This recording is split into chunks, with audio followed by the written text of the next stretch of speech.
রে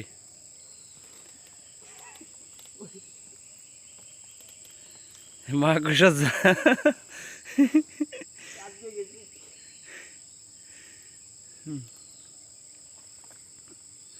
যাইতে পারবা মাছ বরাবর?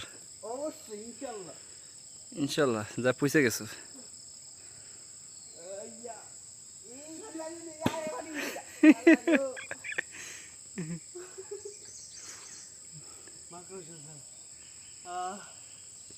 ভাই জীবনের একটা আশা পুরাইলাম, তর্ক কি মুখে আসবো। শুনছি খালি 2-3 বছর খালি শুনেই গেছি যে ঝুলন্ত ব্রিজ আছে, মাকড়সার জাল আছে, নারকেল বাগান আছে, এই জায়গায় কত কিছু করার জায়গা আছে, কিন্তু আসলাম না।